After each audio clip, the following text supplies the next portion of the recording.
member Ananya দিবা chairperson ছিলেন ma'am এখন অ্যাডভাইজার হয়ে গেছে সুদেশ সাথী চেয়ারপারসন না এখন সুদেশ সাথী চেয়ারপারসন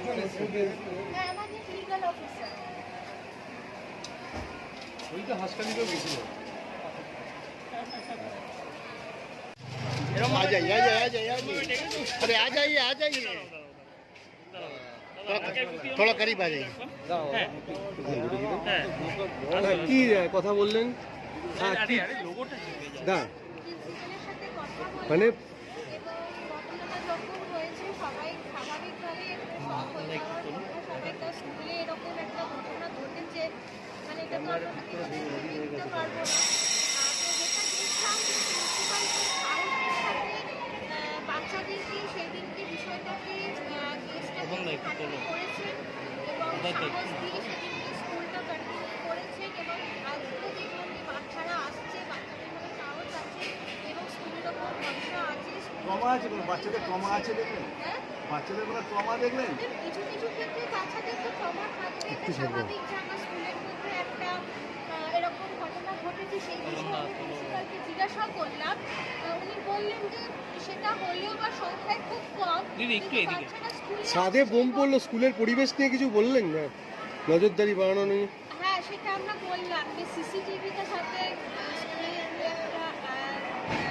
তাড়াতাড়ি একটা করে নেন তাহলে বিষয়টা ভালো হয় স্কুলের প্রাক্তন ছাত্ররা জড়িত কি বলবেন এটা নিয়ে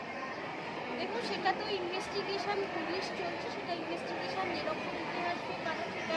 পুলিশের ওপরই আমাদের ছেড়ে দেওয়া ভালো ইনভেস্টিগেশনের ওপরে আমাদের ছেড়ে দেওয়া ভালো কারণ ইনভেস্টিগেশন এখন চলছে বিষয় আপনারা কাকে রিপোর্ট দেবেন আমরা কি আমাদের অফিসে রিপোর্ট করবো না আমি তো চাইল্ড রাইটস কমিশন থেকে এসেছি হ্যাঁ এখন অফিসে যাবো কি অফিসে আমরা রিপোর্ট করবো আপনার কি নাম দিদি কি রিপোর্ট আপনারা কি রিপোর্টে কি উল্লেখ করবেন মানে রিপোর্টে কিসের উপর জোর দেবেন দেখুন রিপোর্টে যেটা আমার মনে হয় যে একটা তো বলা যে এরকম ঘটনা ঘটছে সেক্ষেত্রে হয়তো সেটা প্রতিষ্ঠানে আমাদের সিসিটিভিটা তাহলে আস্তে আস্তে ম্যান্ডেটরি করতে হবে এরকম যে আমরা কথা বলবো একটা রেকমেন্ডেশন দেব আর তার সাথে সাথে যেটা দেখলাম যে এবং বাচ্চাদেরকে যেটা দেখলাম যে প্রিন্সিপাল তো যেটা আমি বললাম যে সাহসের সাথে বিষয়টাকে উল্লেখ করেছে আমাদের সবাইকার সাথে সবাই মিলে এই মুহূর্তে বাচ্চাদেরকে একটা ভয় আতঙ্কের পরিবেশ না দিতে তাদেরকে সাহস দিতে বাচ্চাদের মধ্যে অপরাধ প্রবণতা কারণের জন্য কিছু সেটা অপরাধ প্রবণতা বলতে দেখুন লকডাউনের পরে বিশেষ করে মোবাইলের ব্যবহার এত বেড়ে গেছে এবং মানুষে আমাদের কথাবার্তা বা আলাপ মানে এত কমে গেছে সেক্ষেত্রে সারাক্ষণ যে এই মোবাইলে আমরা একটা আবদ্ধ হয়ে যাচ্ছি এবং মানুষের পরস্পরের যে একটা কমিউনিকেশনটা কমে যাচ্ছে সেটা একটা কিন্তু চিন্তার জায়গায় কিন্তু আমাদেরকে নিয়ে যাচ্ছে এই বিষয়ে আমাদের ওপর আরও চিন্তা বাড়াতে হবে কারণ এমনিতেই লকডাউনের পর থেকে যেটা আমি দেখতে পেয়েছি যে বাচ্চা এবং বড় সকলের মধ্যে রাগটা ভীষণভাবে বেড়ে গেছে